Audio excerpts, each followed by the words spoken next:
રણની પથરાળ, ઉજ્જડ અને ડુંગરાળ જમીન, પાણીની અઢળક સમસ્યા, સૂકું વાતાવરણ કે જ્યાં સામાન્ય પાકનું ઉત્પાદન લેવું એ પણ લોહી પાણી એક કરવા સમાન છે. આવી જમીનને ખેડીને બાગાયતી પાકનું ઉત્પાદન કરવું, 0% ખર્ચ સામે 100% ગુણવત્તાયુક્ત ઉત્પાદન મેળવવું તથા ભારતભરમાં પોતાના પાકની નિકાસ કરવી, મબલક પાક સાથે લાખોની આવક આ બધું એ પણ પ્રાકૃતિક ખેતી થકી મેળવી રહ્યા છે. કેવી અચરજની વાત લાગે છે, બરાબર ને? જેની કલ્પના કરવી પણ આપણને અશક્ય લાગે છે તેવા કચ્છના વેરાન રણમાં બાગાયતી પાકનું વાવેતર કરનાર જગદીશભાઈ લીંબાણીએ આ વાતને સાર્થક કરી બતાવી છે. ખેડૂતો મિત્રો માટે પ્રાકૃતિક ખેતીના પ્રેરણારૂપી બીજ બોયા છે. તો આવો આપણે પણ આ સ્વાદ માણીને પ્રાકૃતિક ખેતી ક્ષેત્રે કરેલી તેમની ક્રાંતિ વિશે જાણીએ. પ્રાકૃતિક ખેતી એટલે પ્રકૃતિના મૂળભૂત સિદ્ધાંતો આધારિત દેશી ગાયના ગોબર અને ગૌમૂત્ર થકી ઓછા ખર્ચે કરવામાં આવતી ખેતી છે. આવી જ પ્રાકૃતિક કૃષિને પ્રોત્સાહન આપવા સરકારશ્રી દ્વારા પ્રાકૃતિક કૃષિનું જન અભિયાન ચલાવવામાં આવી રહ્યું છે. હાલ રાજ્યભરમાં મોટી સંખ્યામાં ખેડૂતો રાસાયણિક ખેતીથી થતા ખર્ચાઓની સામે પ્રાકૃતિક ખેતીથી થતા ફાયદાઓથી અવગત થઈને પ્રાકૃતિક ખેતી તરફ વળ્યા છે. જેમાં કચ્છના ખેડૂતો પણ ધીમે ધીમે આ પ્રાકૃતિક ખેતી થકી થતા લાભ ઉઠાવી રહ્યા છે. કચ્છના નખત્રાણા તાલુકાના દેવપર, યક્ષ ગામના રહેવાસી ખેડૂત જગદીશભાઈ લીંબાણી 35 વર્ષથી ખેતી સાથે જોડાયેલા છે. પોતાના અનુભવ અને પ્રાકૃતિક ખેતી પદ્ધતિથી બાગાયત પાકનું ગુણવત્તાયુક્ત ઉત્પાદન મેળવી રહ્યા છે. પ્રાકૃતિક ખેતી ક્ષેત્રે એવોર્ડથી સન્માનિત થયેલા જગદીશભાઈ ખેડૂતોને તાલીમ પણ આપે છે. 68 એકર જેટલી વાડીમાં આચ્છાદન દ્વારા જમીનનું જતન, ટપક સિંચાઈથી પાણીનો પ્રમાણસર ઉપયોગ, યંત્રોનો જરૂર પૂરતો ઉપયોગ કરીને સખત મહેનત થકી કેરી, દાડમ અને ખારેક સહિતના ફળોનું ઉત્પાદન કરી નજીવા ખર્ચ સામે બમણી આવક મેળવી રહ્યા છે. ભારતભરમાં નાસિક, રાયપુર, વડોદરા, વિસનગર, અમદાવાદ, મોડાસર વગેરે શહેરોમાં નિકાસ કરી ત્યાંના લોકોને કચ્છના ફળોનો મીઠો સ્વાદ ચખાડી રહ્યા છે. ખેડૂત જગદીશભાઈ લીંબાણી જણાવે છે કે તેઓ વર્ષોથી ખેતી સાથે સંકળાયેલ છે. શરૂઆતમાં તેઓ રાસાયણિક ખેતી પદ્ધતિથી ખેતી કરતા હતા. ત્યાર પછી બાગાયતી પાકની ખેતી કરવાની શરૂઆત કરી હતી. શરૂઆતથી તેઓ રાસાયણિક ખાતર અને દવાઓનો બહોળા પ્રમાણમાં વપરાશ કરતા હતા. તેથી ખેતીમાં ખર્ચનું પ્રમાણ વધી જતું હતું. જેથી આવક કરતા ખર્ચ વધી જતો જેની સામે પૂરતા ભાવ મળતા ન હતા. તેથી ખોટ ભોગવવી પડતી હતી.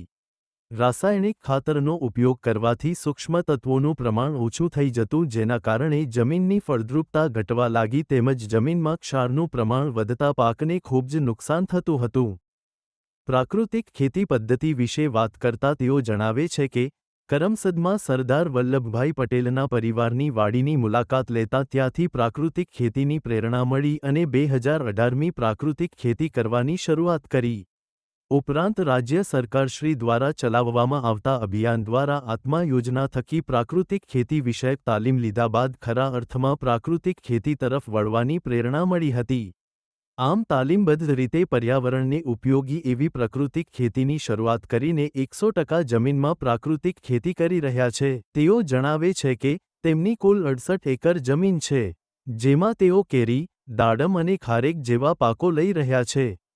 કુલ જમીનમાંથી 11 એકર જમીનમાં પ્રાકૃતિક ખેતી પદ્ધતિથી કેરીનું ઉત્પાદન કરી રહ્યા છે. જેમાં આ વર્ષે પ્રાકૃતિક ખેતી પદ્ધતિ 1200 ટન પાકનું ઉત્પાદન થયું છે. પ્રત્યેક ઝાડ દીઠ 80-90 કિલો કેરીનું ઉત્પાદન મળે છે. કેરીના પાક માટે અમુક ટકા ભાગની જમીન માટે અન્ય રાજ્યોમાંથી પ્રી ઓર્ડર મળી રહ્યા છે. આ વિડિયો લાઈક કરવા અને શેર કરવા વિનંતી છે. જો તમે હજુ સુધી આ ચેનલ સબસ્ક્રાઇબ ન કરી હોય તો આ ચેનલને સબસ્ક્રાઇબ કરી બેલ આઇકોન દબાવવા વિનંતી છે. મારું નામ જગદીશ રતનસિંહ લીંબાણી, મારુતિ એગ્રો ફાર્મ, દેવપર જક્ષ, તાલુકો નખત્રાણા. હું છેલ્લા 35 વર્ષથી ખેતીથી જોડાયેલો છું અને રાસાયણિક ખેતી કરતો હતો. એમાં મગફળી, કપાસ, રાયડો અને ઘઉંની ખેતી કરતો હતો. તેની અંદર ઉત્પાદન પણ સારું નહોતું અને આર્થિક નુકસાન હતું અને સાથે સાથે જમીનને પણ નુકસાન થતું હતું. ત્યારબાદ પાછળ 2018થી હું આ પ્રાકૃતિક ખેતી સાથે જોડાયેલો છું અને તે પ્રાકૃતિક ખેતીની મને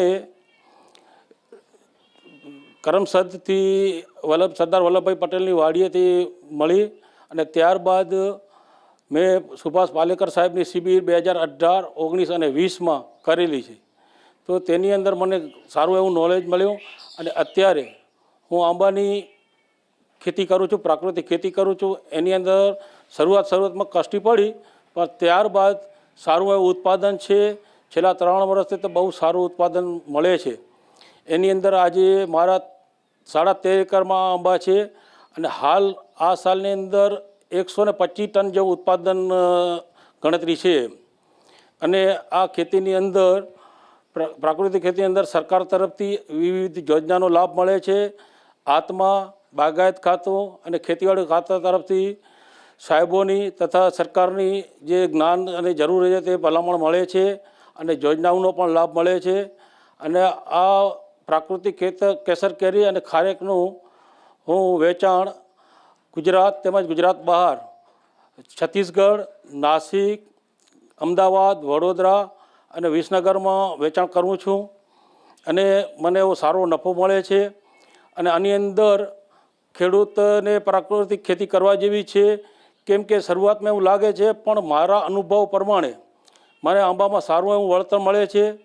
અને મેં આંબાની એક પદ્ધતિ નવી પહેલ કરી છે કે દેશી આંબાના ગોટલા મેં મારા બગીચાની અંદર જ વાવેલા છે અને ત્યારબાદ એના ઉપર કલમ કરી અને આજ નર્સરી મારી પૂરા કેસર 100% કેસર જ બનેલી છે.